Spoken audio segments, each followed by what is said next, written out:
Sculpté dans les rochers des montagnes embrumées du vieux Japon, réside l'autel de l'Onitama.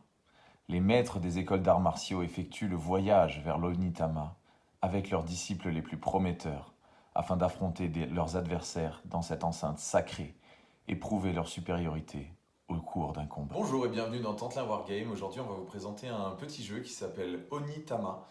C'est un jeu qui représente des combats de Kung-Fu sur un petit plateau où il y a des équipes de 5 contre 5. Un maître de Kung-Fu et ses disciples qui doivent affronter du coup une autre école de Kung-Fu lors d'un jeu dans lequel les déplacements sont gérés par des cartes. C'est un petit jeu ultra sympa présenté par Arcane Wonders en 2017. Et je vais vous en présenter les règles à partir de maintenant. C'est un jeu dans lequel les déplacements sont gérés par des cartes. Et donc du coup, sur chaque carte, on a donc la case noire qui représente notre figurine, quelle qu'elle soit. Ça peut être le chef ou ça peut être un de ses disciples. Et on a le droit de se déplacer en fonction de sa carte. Donc par exemple, en fonction de la grue, si je veux utiliser la carte de la grue et ce disciple ici, il pourrait se déplacer par exemple en arrière ici, en arrière là, ou devant, typiquement.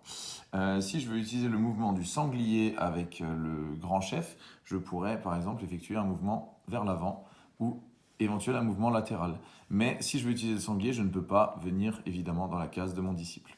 En début de partie, il y a donc un deck de cartes de mouvement. On va les mélanger et en choisir 5 aléatoirement. Ces 5 cartes-là vont représenter tous les mouvements qu'on va pouvoir faire lors de la partie. Il y a 2 cartes par personne et une carte qui sera au milieu et qui va se passer de l'un à l'autre. Typiquement, si moi je commence et je joue le mouvement du tigre, voilà, je vais ensuite passer la carte à Emilien. Emilien va peut-être effectuer le mouvement du lapin en faisant ça et il va récupérer la carte tigre. Imaginons que derrière, le joueur rouge souhaite faire le mouvement du tigre, par exemple. Il va faire ça et il va manger son adversaire. Ensuite, il va prendre ça et il va récupérer la carte au milieu.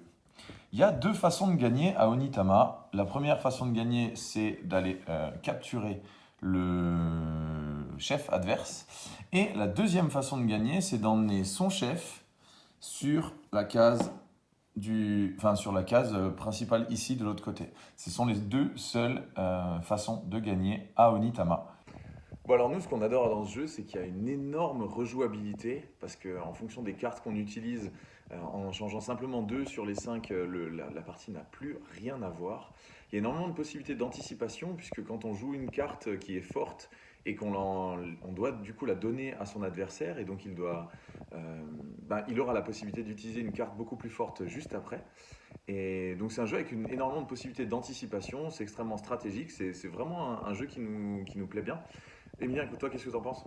C'est un jeu rapide, tactique, un peu comme les dames et c'est très stratégique. Voilà. Et ben à très bientôt sur Tantelin Wargame.